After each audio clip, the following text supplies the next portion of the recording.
Don't worry, my computer froze, but I am here. Good to see everybody tonight. Welcome to another episode of MHTV. What we're going to be talking about, I think, is something that's affected a lot of people in terms of long COVID and mental health. So we really want to hear your thoughts and questions as well. We've got two fantastic practitioners and researchers with us here today. It's really important that it's a subject that people have a real handle on in terms of their own practice and in terms of well-being for each other, really. So without further ado, let me tell you how you can join in. Actually, probably better if Dave does that. Hi everyone. It's great to be here tonight with Nicky. Yes, so if you want to join in, as always, you've got a couple of options. The first one is on the right side of Facebook live feed. You'll notice that there's a place to put in your comments and your questions, and hopefully we'll bring some of those in tonight. The other option you've got is on Twitter, and all you need to do is use the hashtag MHTV. But without further ado, straight back to Nicky to start what's going to be, I'm sure, a great conversation tonight. Absolutely. So let's come to our fantastic guest. So Mohammed, would you like to introduce yourself? Thank you, Nicky. My name is Mohammed Waqas, and I'm assistant professor in economics at University of Bradford. And I've been doing research on mental health and immigration. And then recently, after this pandemic, I was funded with a grant by EHRC, UKRI EHRC, and I've been doing research on impact of COVID on mental health.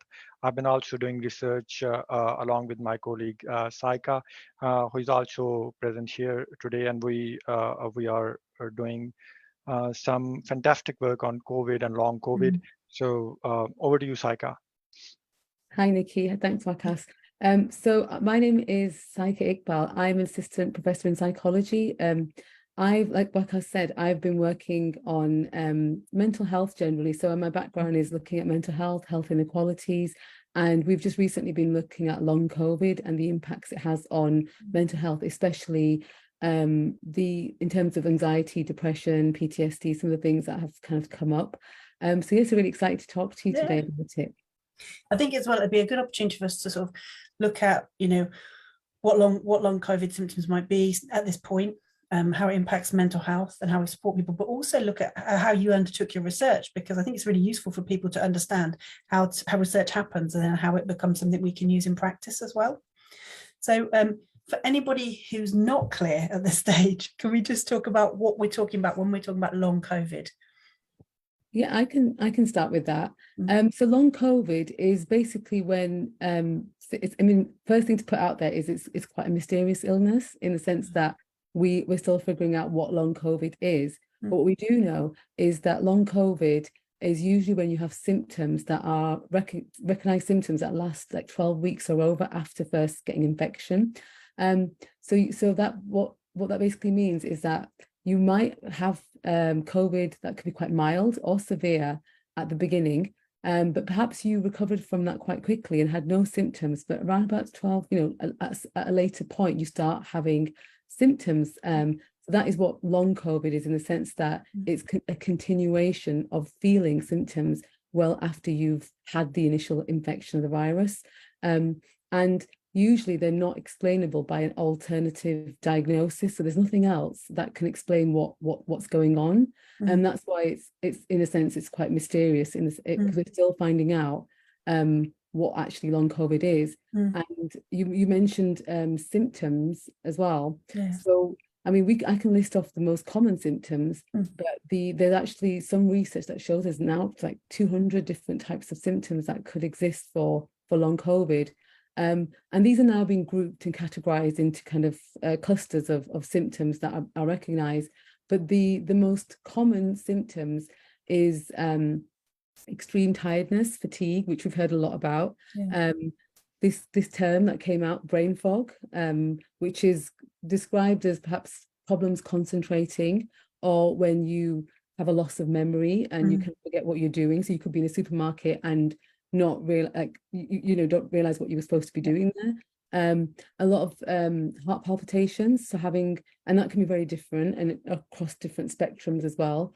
And organ impairment. So these are the kind of common ones, and obviously, and one important to mention is sleep disturbance, headaches that occur. And a lot of people have described it as like a feeling on their chest, like something sitting there. But like I said, these are the most commonly reported one, with fatigue and disturbed sleep as being the top kind of reported symptoms. There's a wide spectrum of different types of symptoms. And I think as well, we can imagine the difficulty that comes because some of these symptoms are quite non-specific, and they're the sort of thing that can occur alongside all kinds of other things as well, everything from menopause to actually a cold. So you can see it's getting muddled up. So how do you distinguish?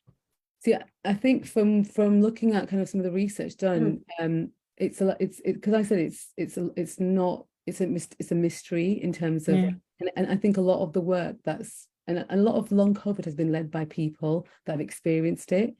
We've been kind of directing our understanding of what long COVID is, because prior to, I mean, we've had pandemics before, we've had viruses before, but we've not known so much about this idea of it affecting us on a longer term. So I would say how you can describe it is being able to connect the dots at some point to see that this doesn't make sense. So like you said, thinking maybe it's menopause, maybe it's another kind of illness, but when they're not kind of adding up, to then realizing that this probably is a long COVID, and that's one of the kind of, I think, defining things about long COVID is that it doesn't add up. So where you're feeling the common symptoms, and then trying to connect the dots is where you can kind of figure out. And we're doing better now in terms of understanding a little bit more what long COVID is. But I think about 2 years ago that people were very, very confused about what was actually going on with them, and it wasn't. And the difficult part was it wasn't recognised as a syndrome or an actual illness. So going to a doctor didn't really make much sense. They couldn't make much sense of it as well. You've got so many things making me think of at the moment. I guess some of the stuff that comes to mind is as well that it's an illness or an experience as well that relies very much on the person who's having it being informed. So knowing what's wrong, knowing what symptoms are, knowing how to seek help, but also being heard by professionals. And sometimes I think professional services can be a little less proactive when you've got something that's a bit uncertain. So if you've got like something like measles, I can see some spots, I can see this is clear, I know what I'm due, I've got a clear treatment pathway, I can refer. You seem to see a lot swifter identification and action on an issue like that, rather than one maybe that relies a lot on the person who's experiencing it being able to articulate it and being able to be seen by services. We don't always see women, people of colour in the way that we ought to, particularly when they're reporting symptoms, particularly symptoms that maybe are a bit fuzzy in terms of what we're supposed to do about them. Yeah, I think there's 2 points in there. I think the speed at which it happened, and the kind of speed at which people were, had contacted the virus and then they were experiencing the symptoms. I don't think kind of medical professionals were prepared, and it was very quick to kind of not dismiss but not recognize that there wasn't science, the research to back for our understanding. And like I said, I think the long COVID, the word in itself is actually was coined by people who experience long COVID. So that in itself tells us how it's been led by the experience. And I think it's only the kind of the good thing that came out was the amount of people speaking up about what they were going through and talking about their experiences. That was probably the biggest kind of factor in understanding what long COVID is, because people were like, well, actually, I'm not alone. Like, this makes sense.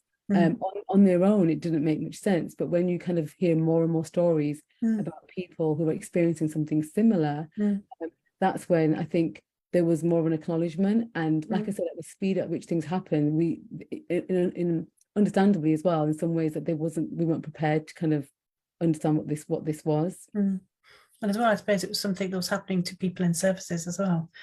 So you don't have that barrier. Sometimes you do, don't you? Sometimes you have that. If you do something, then something will happen to you. But it was just, if you are a human being, this is something that could happen to you. And it was a very different type of experience, I think, for professionals to have. Yeah, definitely. I think that's, I mean, things are kind of changing now in terms of professionals are understanding. But I think that's what defines long COVID. It's very much based on that experience, and it's a really individual experience as well. So that's another thing to mention about long COVID is no two people will actually have the same symptomology in terms of someone might experience things differently, and then we can have quite moderate to quite severe symptoms. So you might have some people that have similar symptoms that you might find, but not everyone's going to have the same one. So even if you're a health professional, you might get people telling you different things. And like you said, you might find an alternative diagnosis for that rather than it being long COVID. Or both. The ultimate nightmare. No, there's no tick box for this. So it's complicated. I suppose it's a good time maybe to come over to you, Mohammed, to say, how did you conduct your research? What were you looking for? Yeah, it's interesting. We started from this COVID thing, and when you mentioned and what's the difference between COVID and long COVID, the funny thing is I can say that the difference between COVID and long COVID is long. So as the word states itself, it's the word long. So when Syka and I, we were conducting this research, and we investigated what's the average mental health of an individual who did not experience any COVID symptoms at all.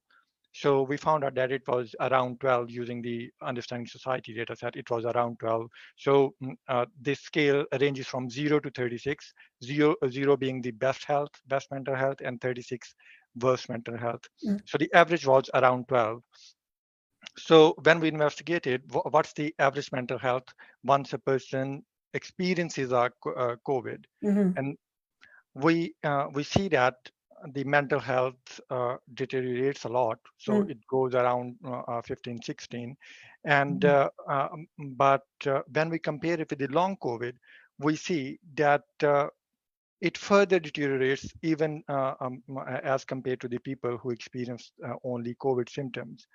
But the interesting thing here is that people who experience COVID symptoms and then they have recovered from COVID, they are actually able to regain their average mental health. Right. But if we investigate for the long COVID, they were not able to regain their mental health even after they were not experiencing any COVID symptoms. But still, their mental health was not back to the point from where they started. So this is one distinguishing factor, that people experiencing COVID and people experiencing long COVID people, they'll not be able to regain their mental health. At least this is what the data tells us that we were investigating. I guess there might be people as well who are not as familiar with research as you two are. So could you explain for people listening what a data set is, so how you've done the research? Yeah, so this data set is very good and detailed data set, and it is collected by Understanding Society. Previously, it was named as British Household Panel Survey, and then the responsibility was given to Understanding Society. It is also known as UK Household Longitudinal Study. So in the main survey, we have like around 40,000 households, and they are interviewed, and we have information about like all the socio-demographic factors, like what's their ethnicity, what's their qualification, what's their income, gender, age, all these kind of things. And then we have this information, this Understanding Society, they also collected the data during this COVID period, like from when the lockdown was on 23rd of March 2020. And they started collecting data during that COVID period. And they have around 7 or 8 waves, I think. They collected data on monthly or bi-monthly basis. And we used that data set. In that data set, they asked this question whether an individual has experienced any COVID symptoms. So, and that is recorded in the data set. And after, obviously, they cannot ask for the long COVID symptoms at the beginning, because for getting the long COVID symptoms, first you need to have some COVID. So at later stage, like in, I think, 3rd or 4th wave, they started to collect data about long COVID as well. So when we compare it, and how do we actually measure this mental health? We have this question in the survey that captures basically 12 components that Syka was mentioning, and one is like sleep. Like she mentioned, that sleep is one of the main symptoms that people experiencing long COVID, they suffer from. So it has 12 components, like ranging from concentration on work, self-worthiness, sleep, or happiness, general happiness, and things like that. And then it is established research on this variable of general questionnaire of mental health, and it ranges from 0 to 36, 0 being the best mental health, and 36 being the worst mental health. And then we use this mental health variable to see what are the differences between the average mental health of individuals experiencing COVID symptoms, and if we compare it with the individuals who have long COVID and who did not experience COVID symptoms at all. And we also found that there is heterogeneity of this impact on the mental health of long COVID. Like, for example, heterogeneity based on gender. So females, and there's a difference between male and female. There's a difference based on the ethnicity you belong to. There's a difference, like if I talk about my previous research about COVID, we found that there's a differential impact of lockdown that was induced because of this COVID. There's a differential impact of lockdown or COVID on the mental health of people who are feeling loneliness or because of the crowdedness in the house. So it could have differential impact. So let's stop for a minute and go back to this again. So much to talk about. For people who don't know normally, and absolutely jump on me if I'm getting this wrong, often when people are doing research, they'll decide that they want to research a group of people or an experience. They'll get permission to do that, and they'll conduct a study, which with the best one in the world tends out to be quite small scale. And when we're talking about data sets, we're talking, as you say, about 40,000 households. We're talking about huge amounts of data being asked about everything. And then researchers go and have a look in the data and see what questions they want to ask from the data that's already gathered. And then you start to see patterns and trends, because the sheer number of people involved is so big that you can actually make these kind of inferences. That's the different type of research that you guys have done. And I think you make some really interesting points there about this. So you measured before and after. So people had COVID. Once it had gone, they went back to their state that they were before. So happier people went back to happier. People who were less happy went back to less happy, but that was their average.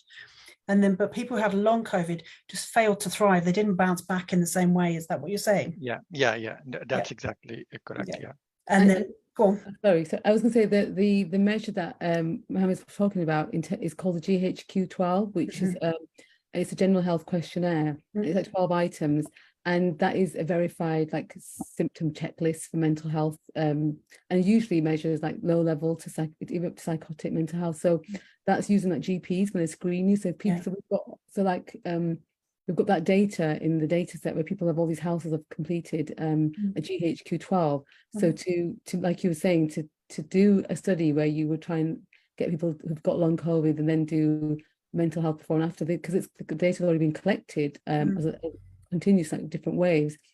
It's really helpful to be able to see if those variables kind of connect with each other. Absolutely. And as well, such an extraordinary thing, because nobody would have been able to sort out research at that time very easily. So the fact that this data has been kept for this kind of unprecedented experience, because it wasn't so much that everyone had poor mental health in lockdown, it was just that everybody had so much mental health, good, bad, happy, sad, relaxed, everyone's lives were changing. It was a really confusing and difficult time. And I don't know if anyone else has the same feeling I did. When you look back on it, like what was going on 3 years ago today or 2 years ago today, you're like, what? When people were going to the shop with a plastic bag on their head. No, it's just such a bizarre experience that I don't think any of us could have foreseen it. So how can you tell the difference between, the just general sort of trauma they experienced in society and stuff that you definitely can peg to long COVID? Well, long COVID has been kind of now been described as being, there's a lot of research come out that's saying that it links to PTSD symptoms, like post-traumatic stress disorder, trauma as well. And I think what I would say is that at that time, obviously, like you said, death was quite salient on the minds of people. Looking back at that period, so people's mental health was quite lower. But in terms of how you would, in terms of the trauma aspect, I think the biggest thing that what I think that kind of happens with long COVID is if you look at the description of the symptoms and people's kind of the research, not even just the research, if you just go on even social media, because that's been a massive vehicle in understanding long COVID, has it's a double-edged sword, has its positives and negatives, but the amount of there's a lot of research being done looking at the symptoms of long COVID, just in terms of people's tweets, and what you can see is that it's almost like a trauma. It's very akin to a trauma in the sense that people's lives just changed all of a sudden, in the sense that how it's been described as they suddenly feel this change, inability to do daily activity. So, for example, a lot of what we do, we might be exercising, going to work, having hobbies, doing all these things, and if all of a sudden you're unable to even kind of walk to the kitchen or go, I mean, things were different in lockdown because we were kind of accommodated with online working, but actually still being able to do basic things like going for a walk, showering, just do the kind of basic functions.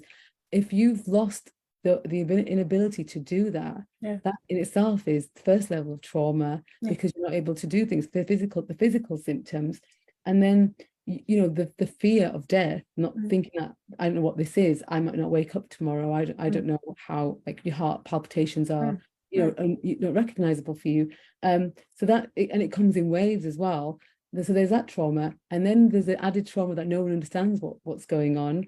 There's no acknowledgement or recognition of what this is. So all of that is in essence, that I think the mental health trauma is that it linked to our identity as well, like who we are.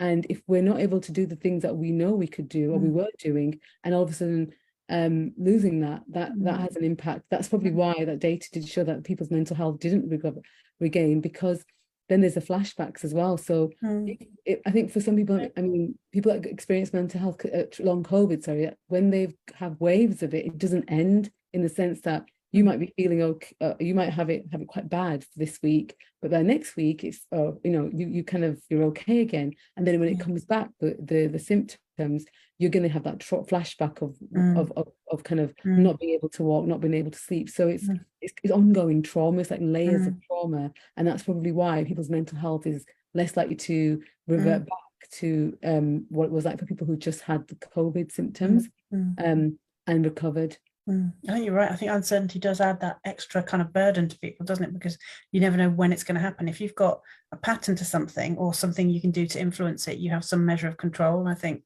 you're absolutely right to identify that as another thing. So can we dig into, you absolutely mentioned some interesting points about the differences between how men and women were affected. Were there other variables? Oh, yeah. Yeah, so for on gender basis, we found this, that males were affected differently as compared to females. Syka, if you can remind me, what did we find? What did the males? Was these the males who were affected more, or what? We found that there was more self-reported COVID and long COVID symptoms, and it was women generally tended to have more reports of long COVID and were affected, had a more of a decline in mental health compared to men. So that was the main finding. And then I think for the purpose of what we were doing at the moment, we weren't breaking it down, looking at it so much in terms of gender, but then we're finding that actually adolescents and young people were actually reporting long COVID as well. So that's something to look into, and older adults too. But generally, the other research as well, what we've kind of started seeing the patterns in the data fits with what other research is saying, that actually it's women that are tending to be slightly more reporting on COVID, and especially the mental health impact. And it's always difficult. Oh, so I interrupted what you were saying. Sorry, just a point came into my mind, and I was discussing earlier with Syka about that thing, and still I'm being very cautious about saying this, because this is not conclusive. We are still doing research on it, and we'll rigorously test it whether this interesting finding, is it actually there, or we are just finding it for doing something wrong. So it is like people with long-term illness. Like intuitively, you would expect that they would be they would have experienced really badly this COVID episode, or their mental health would have deteriorated a lot. But Initial things suggest that maybe their mental health may have improved because of the lockdown, and this made me think. And again, I'm repeating this, that this is not conclusive, and we are still investigating into this. That maybe this could have led to, because of lockdown, people were living in the house. Maybe people who were experiencing long-term illnesses, now they have some company to talk to, and maybe this improved their mental health. But because we have evidence that people who experience loneliness, their mental health deteriorated a lot. So we can see a proxy here, like maybe this imposition of lockdown, it could have reduced the loneliness of people, that could have improved the mental health of people with long-term illness. So again, there is a difference of effect of COVID and long COVID on the mental health of people experiencing long-term illness and people who are not experiencing long-term illness. I think you really, between both of you, really role modeling the kind of exciting parts of research as well, because you're researching something that's just happening, and is really important for us to understand. So it's got real world kind of implications, but also it's that kind of balance, isn't it, between curiosity, because when you've got data, you still have to interpret it. You know, so you can have all the numbers in the world, you can have all the information in the world, but you're right, it's part of that kind of like creative process, isn't it, of asking the right questions and then trying to find out if the idea that you have is actually backed up by the data. So it's a really interesting kind of iterative process that keeps going.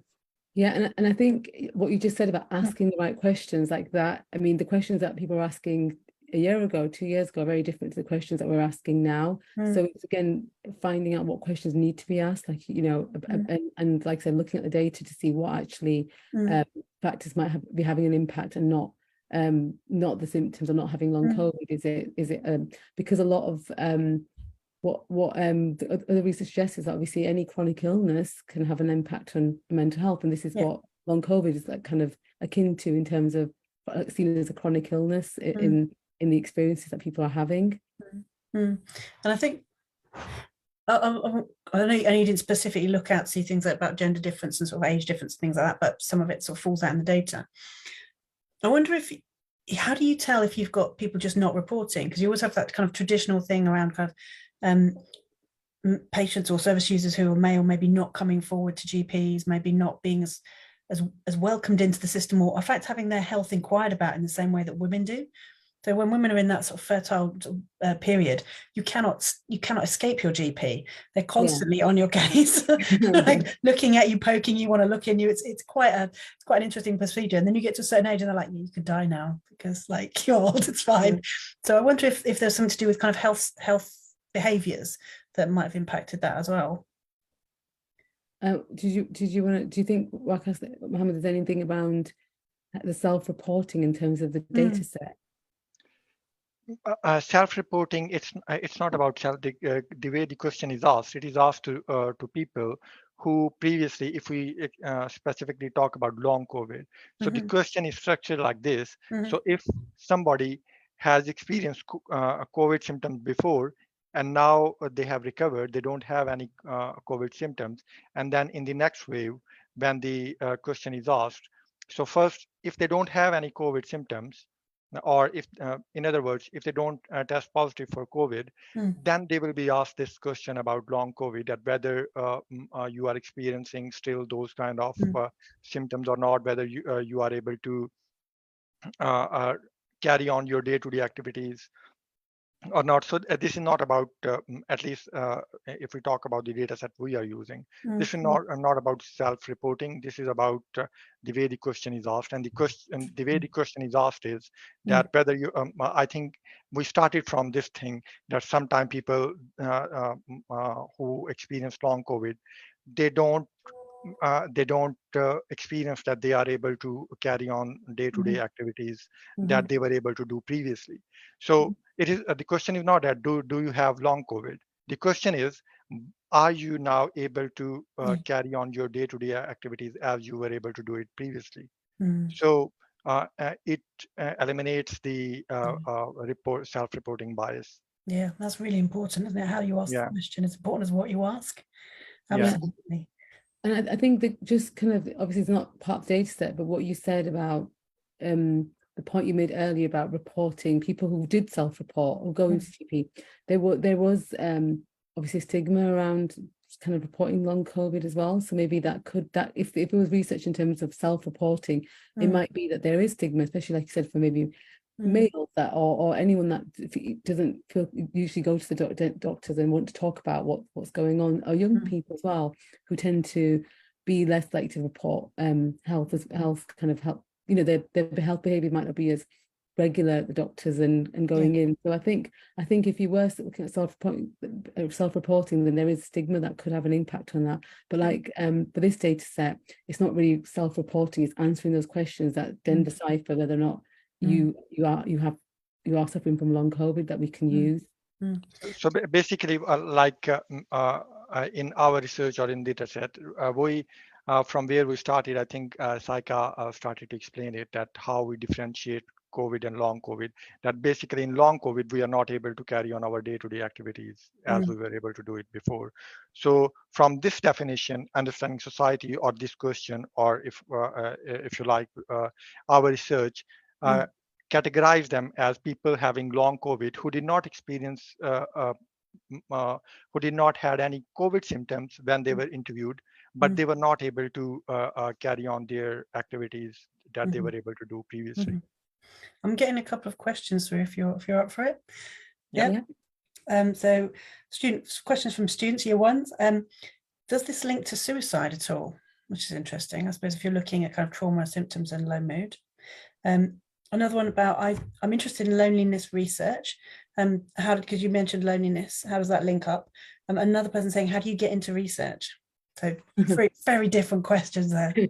I will, in terms of the question around suicide, that's it because it is characterized as a trauma, and more research that we're doing, and we're finding out that the layers of trauma that and the mental havoc and the emotional kind of burden is causing people, that there is kind of links to say that people do or might have suicide ideation, which is thoughts of suicide, but our research hasn't looked at that, because the GHQ survey that we use doesn't look at suicide particularly, but there are questions about that you can explore. So I would say that would be that can occur, and I think there is going to be a follow-on link for people having suicide ideation because of the trauma and because of the gravity of that trauma that we're kind of finding out about.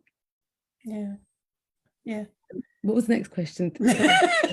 What about loneliness, which is interesting? I mean, loneliness research is so interesting because it's about all kinds of things, isn't it? It's part of the physical isolation, it's part of the emotional meaningfulness of your life, as well as those physical connections. And we know that it links to long-term conditions already, and we know that it links to things like increased experience of pain. So we know that it has those links. I wonder, how does it link into long COVID? Syka, do you want I'll let you take this. Okay, yeah. Generous of you. I love the way you guys work together. That's for you. That's good. So first, I'll start from then suicide then. So I was thinking about why understanding society. This is a really interesting question. That this can this lead to suicide? But then I thought a person must be dead. So how can they ask the question to a dead person? I see your mind at work there. Okay. So, and then about this loneliness. About loneliness, we actually conducted this research in regards to impact of lockdown and impact of COVID, not long COVID, impact of COVID on mental health. So we found that people who are experiencing loneliness, their mental health is down as compared to people who are not experiencing loneliness. And again, for loneliness, we have this question in the data set that on a like how much lonely you feel yourself on daily basis. So if a person is experiencing more lonely, then we find that their mental health decrease even more after the lockdown, because after the lockdown, maybe if a person was alone and previously people were visiting him or her, and now because of the lockdown, there was nobody to visit him or her, and probably that was another reason. Then this policy of shielding and these kind of policies were introduced because of protecting those individuals. So in terms of this long COVID, we did not do research about loneliness. We are just thinking about doing loneliness and how it will affect the how long COVID will affect people experiencing loneliness. But we did not do it yet because of the sample size.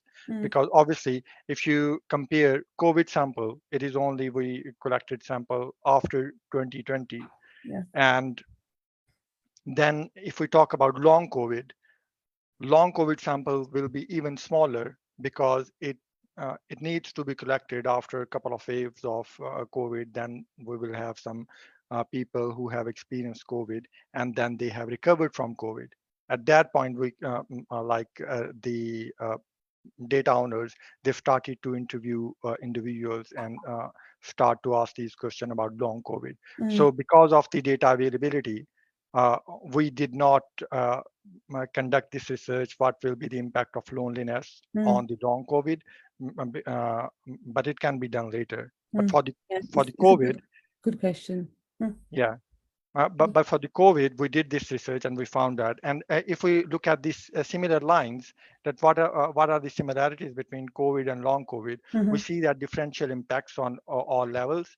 So probably we can expect intuitively that we will see that people experiencing loneliness, they will be affected badly in the long COVID as well. So we do have an opportunity to do something now then.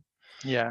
That's the kind of that's the kind of questions you were saying, the right questions to ask to then look at, kind of, because loneliness again is just from kind of the research, having an experience that not everyone can understand is going to make, has been a big cause for why people have felt worse about it, because there's no one else that understands what they're going through. So it's really important. So loneliness, I think, would play a part to make people feel like I'm alone in this, as well as being lonely in general.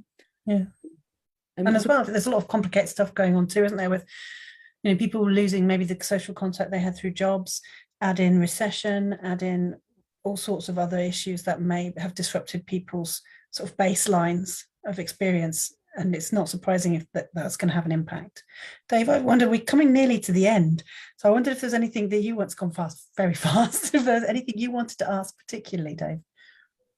There's a couple of things I've been wondering about, Nicky. And as normal, I'm a bit anxious to ask these because I'm sure they won't really make much sense when I say them.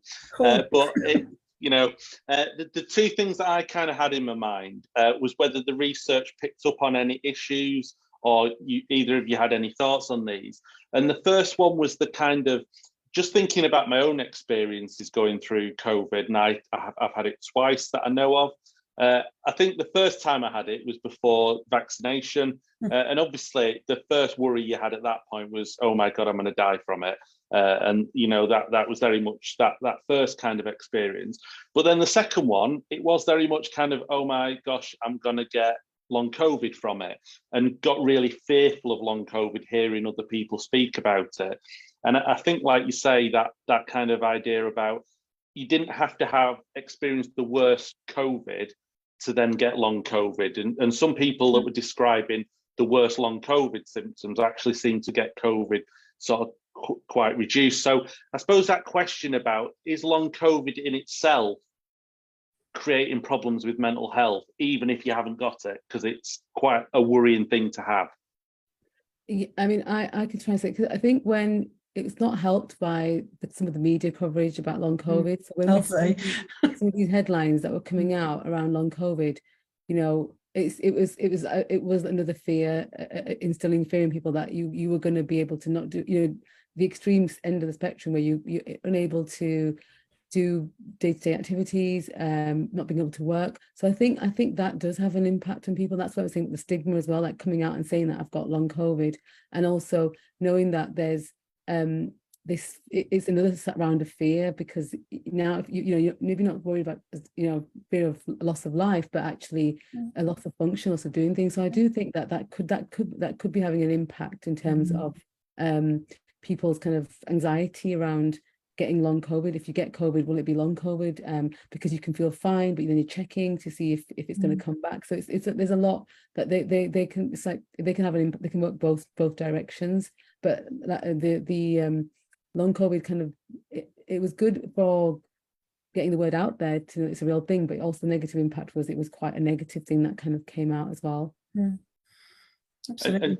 And just a second one, I think, in terms of the role that I've got in a trade union, that what we saw when COVID first happened was that people with long COVID were getting really, really good support in the workplace, especially in, the NHS, for example. So for people that were suffering from long COVID originally, they had a completely different scheme for supporting people in terms of long-term sickness. And that was a really good scheme. As we've kind of got way past the initial COVID pandemic, that support has completely evaporated, and it's become very much more kind of you get the support that you would normally get with any illness. So, you get, for example, in the NHS, you get so many months on full pay, so many months on half pay, and then you get no pay. And I suppose that kind of bit about, does that impact the longitudinal effects in terms of the mental health that, as we're getting further away from the original pandemic, it's creating much more mental health problems because the support just isn't there anymore? Do you want me to take that? Yeah, you can. I can follow on later. Yeah. Are you sure? Yeah. I don't want to be hogging me.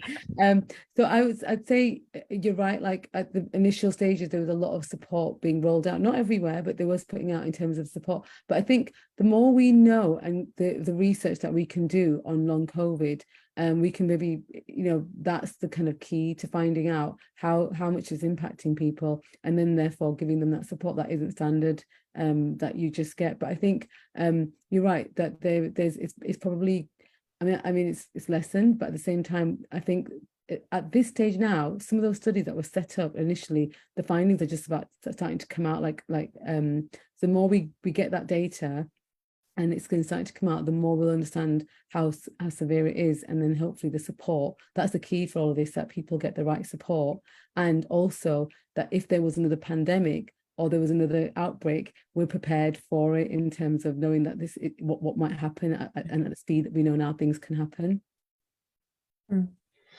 I think I've just been reminded by a lovely student saying, you never told us how to become researchers. Oh, how to become researchers. Do you want to go first? You go first. I'll follow then. So, well, there's so many different routes into research. So the first thing I'd say is wherever you are, there's no one clear pathway. There's so many different trajectories to get into research.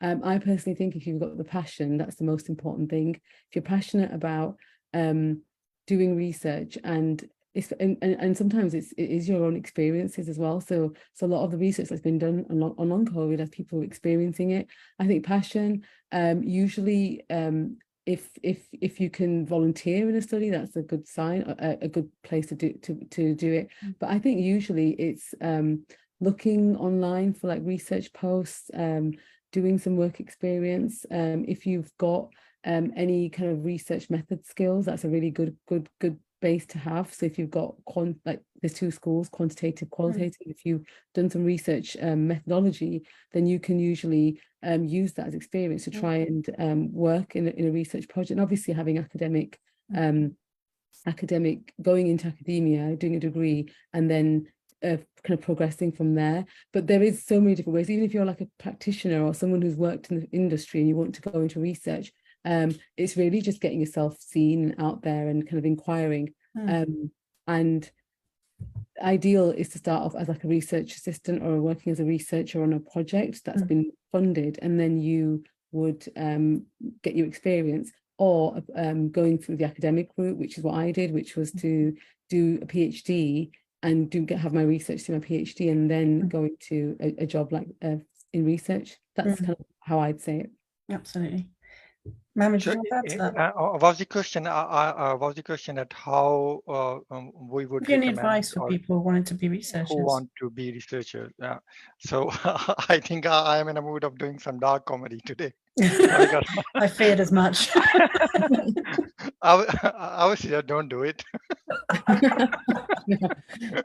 It's a really competitive field. It is really Because difficult to get funding. Syka and I, we on daily basis, we are discussing how our mental health is getting affected because of You this study research. for you there. Yeah, it's a really tough It's field tough. to get into. But just I mean, like I think passion, not giving up. Yeah. So Yeah. that's the real thing that Syka said, that it's about passion. If you are passionate, you'll find one way or the other. You'll find yourself in doing research. You don't need us to give you suggestion, but the tip that Syka rightly pointed out is passion. So if you have passion, you can go through this PhD position. So once you are in PhD, then at least you'll get the flavor of doing research, and then you can decide as well that whether you want to continue in this field or whether you want to change your line of profession, or whether you want to go into industry or somewhere else. But I would suggest that go for PhD first, or maybe if you are undergrad student, you will get some flavor in your dissertation, and then it can tell you whether you like this process or not, and then do masters. It'll be a more rigorous dissertation, and it will tell you whether you are fit for this process or not. And then if you really like it, then go for PhD. Yeah, and publish some papers, and you'll know what it feels like to be a researcher. Yeah, it's hard, but I'd say if you are interested as well, interning. So if you're a student and there's a professor or a lecturer who's got a project going, intern, volunteer to do some research, to get a really hands-on experience. And for me, I looked at on like website, like they're always advertised like jobs.ac. You know, there's different. They obviously, and you kind of put in your area, and then any jobs that come up in research, you can start applying for, and you get an idea of what they want. And if there is a qualification that you can maybe try and train in there to see if you can get that. So, but I would say if you are someone who's not getting experience, it's never too late. I have seen people coming from so many different areas and get into research. So if you are someone who's having a change of career direction, I still think you can do it if you're passionate. And there is a self-assessment test, like I would recommend that if you think that you are really thick-skinned, then you should go. You should come into this field, because researcher and doing research is really critical in nature. So you do literature review, you criticize other people, you publish. You submit it to journal, they will criticize you. You didn't do this. This research is rubbish and blah blah and everything. You revise it, you resubmit it, you get rejected. You revise, resubmit, and then you get rejected.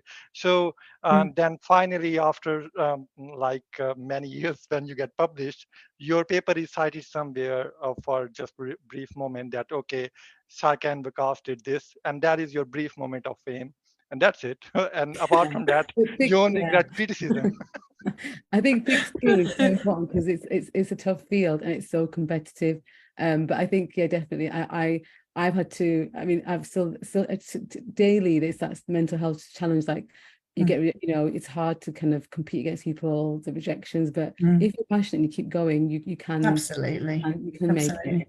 Like the worst one I ever got for feedback, I just got one line: learn to use a comma. It's like, oh boom. I was like, okay. So I mean, like, there's a lot of it about, isn't there, in terms of feedback and support.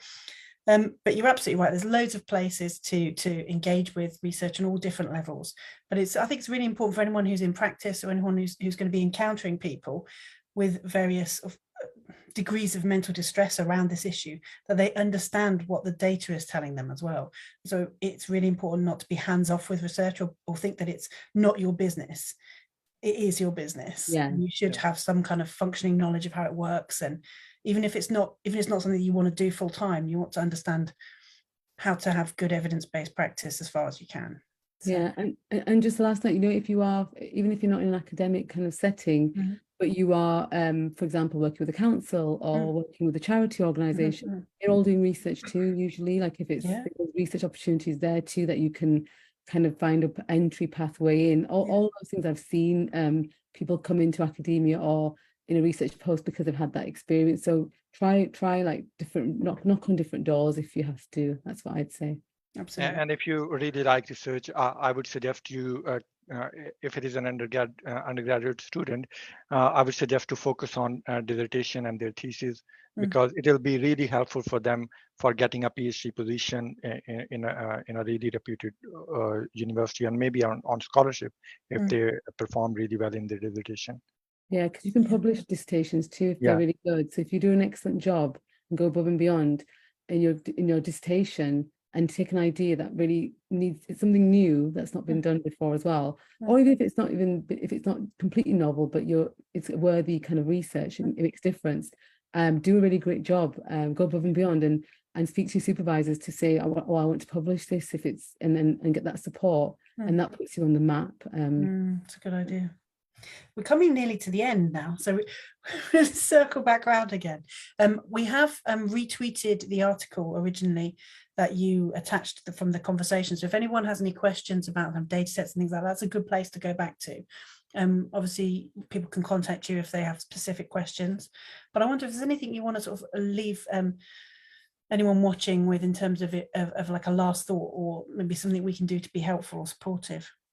But before I forget, I was thinking about it, and it is about the word that you said, that about being supportive. Syka, can you please share those links where people experiencing long COVID and COVID, they can get help and support, so that they can be really helpful.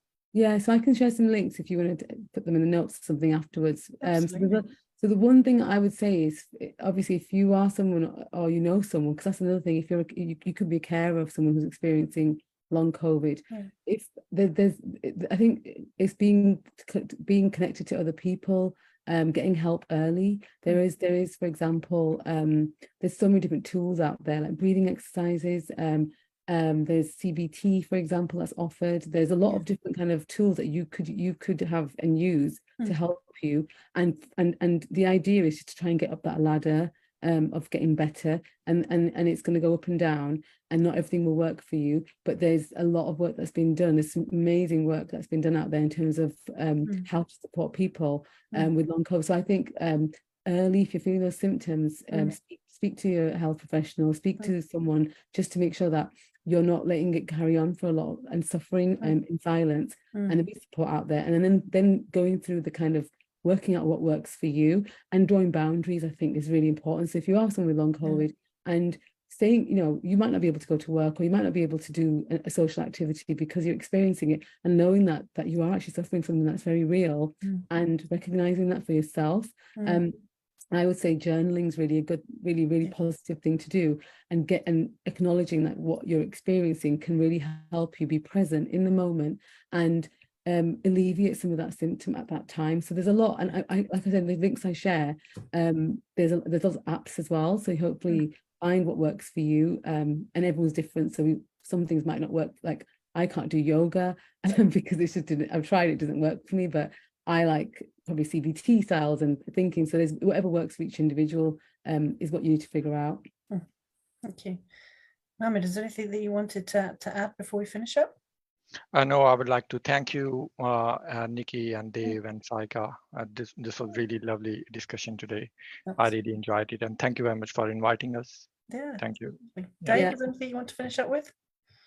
It's been great to listen to the conversation, especially, the passion, maybe not so much for sort of like encouraging people to be researchers, but yeah, no, I think it's come across really nicely.